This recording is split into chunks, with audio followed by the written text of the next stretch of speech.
Hi there, and welcome to the Sunny Days podcast at jollyville.com. That's JALEAVILLE.com. I'm your host, Jolly, and today we've got a couple of uplifting stories, some did you know, and more. So grab a cup of sunshine and let's get started. First up today, headline read After School Program is helping kids write love letters to themselves. Story goes, when the final bell rings in schools around this region, another kind of teaching gets underway. That's when the action revs up at the afternoon school program in Washington, D.C. It is open to anyone 9 to 17 years old from the surrounding neighborhood, but it has a special focus on young children who are disadvantaged. Every Thursday, these students practice storytelling. They learn to write down their own stories and nurture their creativity.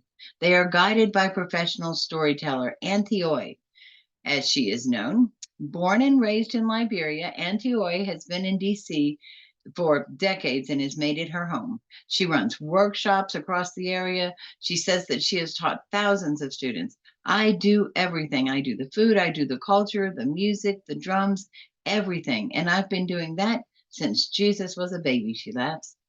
In her brightly colored fabrics, Auntie Oi helps the students write their own stories, trying to help them achieve more self-knowledgement. The more you write, the more familiar you become with you, she says, because it's an inner journey. You're journaling inwardly to become to that core of you, that thing that makes you happy, that thing that makes you sad, that that that we're trying to get to. Antioy says we just writing helps us achieve that. Once a month, the students write special love letters to themselves. And here are some portraits of some of them. By Labrille, I am funny. I love to read books, a lot of books. I love meeting new people. I love vegetables. When I grow up, I would like to be a medical doctor and a basketball player like Michael Jordan. I love big old houses and I love eating ice cream. And from John, dear John, I love myself. I am perfect the way I am. I am nice and kind. I am handsome. I love my personality. I love my mom's personality. I love my family and I love the way I am. And I help others. Excellent. And from Delonte, I love myself because every day when I wake up, I go in the mirror in the bathroom and I tell myself that today is going to be a good day. And I'll make sure that I will get good grades in school and make sure that I follow the directions the first time. And also, I am a strong person and I can put my mind to anything I can do. And I can be lovable and truly and true to anyone I see in the whole universe. Those are wonderful. A sunny day shout out to Auntie Oi. You are incredible. And now a jolly chat story we'll call The Beauty of Music and Art. In the bustling streets of New Orleans, two young women met under the vibrant glow of a street lamp. Their dreams as big as the city itself. Jazz filled the air, and as fate would have it, their friendship blossomed into something magical. Vivian was a spirited soul with a voice that could soothe, the weariest of hearts. Her passion for music was infectious, drawing people from miles around to hear her sing.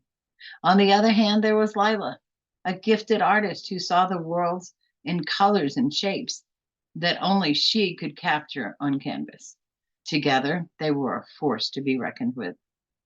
As the years passed, their talents grew, and so did their friendship. Vivian's voice took her to stages around the world, while Lila's art adorned galleries in the most prestigious cities. They were living their dreams, and nothing could stop them. Time marched on, and as they entered their golden years, their bond remained unbreakable.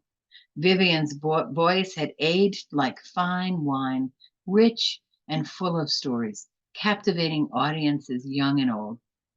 Lila's hands, though weathered, she wielded a brush with the skill of a master, creating masterpieces that spoke to the soul. Against all odds, they had defied the passage of time, their friendship standing strong through life's trials and tribulations. They were a testament to the power of passion and perseverance, showing the world that dreams know no age. As they stood side by side, looking at the world they felt they'd conquered, Vivian began to sing, her voice echoing through the years, a reminder that some friendships are destined to last a lifetime. And as Lila painted beside her, capturing the moment in strokes of brilliance, it was clear that their legacy would live on forever. And now for a sunny Daze happy birthday shout out. And this headline comes from Lubbock, Texas. Walking to a neighborhood wine club at 104 years old. Oh, this will be a good story. Seems Miss Ruth Earsley was born March the 12th in 1920, and that makes her 104 years old. But the celebration started earlier in that week in her neighborhood club, one she attends regularly. But before we take you to that, we want you to know a little bit about this little treasure. Ruth says, I am a very positive person. And if I hurt somewhere, nobody knows because no one can feel it and it'll go away. She says she rarely sees a doctor because she doesn't feel like she needs one at 104. Ruth is still well enough to drive.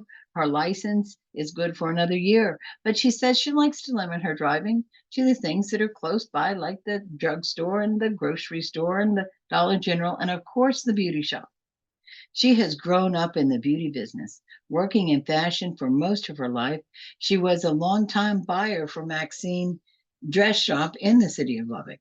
Ruth says, when you buy good clothes, they're classic and they don't get old.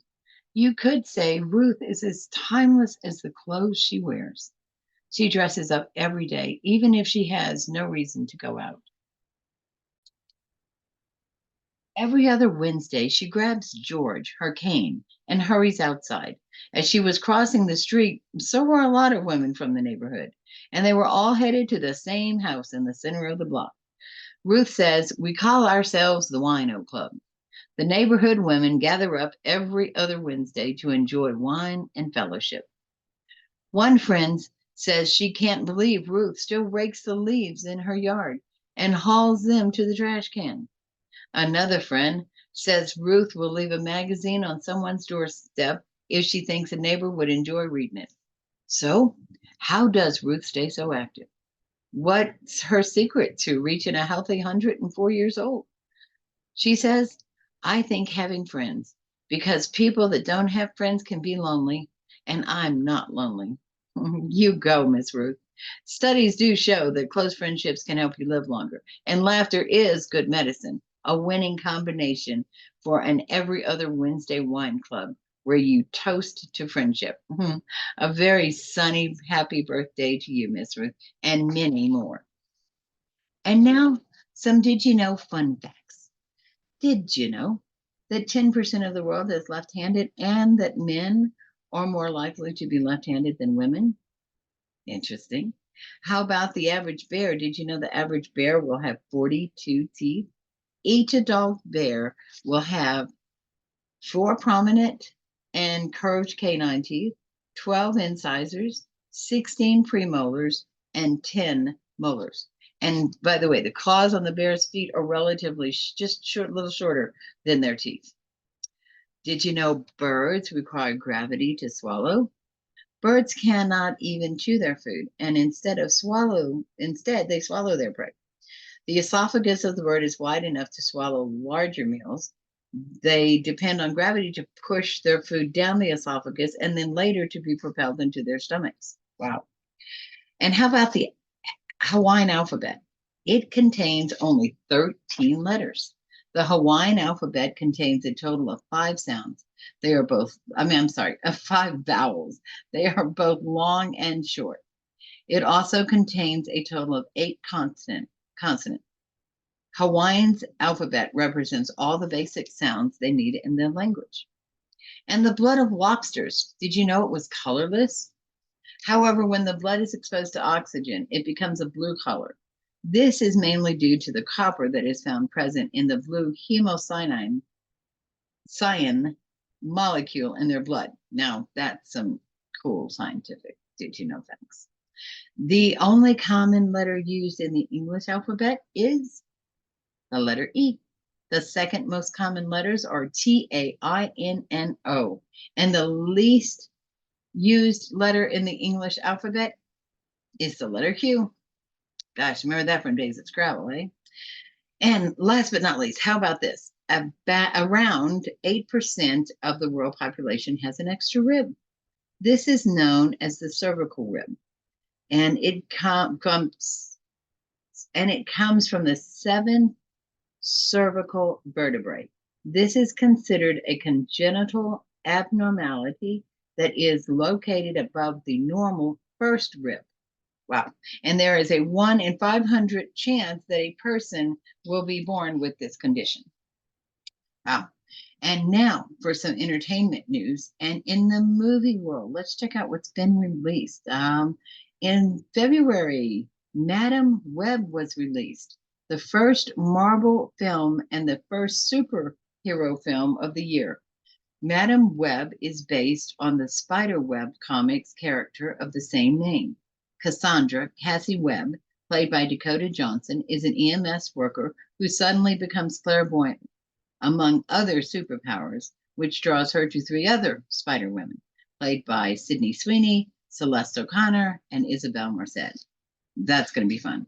Also released, last month was Dune Part 2, the epic conclusion to Denis Villeneuve's, I hope I said that right, 2021 adaptation of the first volume in Frank Herbert Aver's Dune saga. It is possible this science fiction film could be the movie event of the year. Originally set to be released in the fall of 2023, the film's release was moved to last month due to the Hollywood labor strikes. And now, how about on our streaming services? This month, we'll go with 2 shows from Netflix. First show is Woody Woodpecker Goes to Camp. Woody Woodpecker Goes to Camp is an upcoming live-action animated slapstick comedy film directed by John Rosenbaum, based on the cartoon character. After getting kicked out of the forest, Woody thinks he's found a forever home at Camp Woohoo until an inspector threatens to shut the camp down. Whoa. Also released this month, as a matter of fact, in April, there's Ripley, perhaps Netflix's most anticipated release this month. This series provides a fresh take on the much adapted Patricia Highsmith's novel, starring Andrew Scott, Dakota Fanning, and Johnny Flynn. Ripley is a thriller series. It's set in the 1960s. It follows a grifter who is hired by a wealthy man for a unique job in Italy. Drawn into the life of wealth and privilege, he ends up taking drastic measures and weaves a web of lies to keep reality from catching up to him. Well, here's to happy viewing, folks. And now some more news. Who's on tour? Well, a couple of good ones. How about Bad Bunny? Following 2 tours in 2022, Bad Bunny is taking his Most Wanted tour across the U.S. in support of his latest studio album. His tours begin in February and go through until May. Also on tour, Olivia Rodrigo. Olivia is heading out on tour. She headed out, as a matter of fact, in February and will be touring through August in support of her second studio album, Guts. The tour will include performances across North America and Europe. Openers also include The Breeders, Chappelle Rome, Pink Pantheress, and Remy Wolf. Good music coming your way. And as we come to a close today's episode, let's remember that the stories we've shared can serve as a reminder of the goodness that surrounds us every day. Beauty is in the eye of the beholder. So find your beauty, shine, and share it. Remember to spread love, joy, and positivity whenever and wherever you go. We'll see you next week for more stories, entertainment news, fun facts, and some other stuff. Until then, peace and love always. And thank you for tuning in to the Sunny Days podcast at Jollyville. That's JALEADILLE.com. Thank you.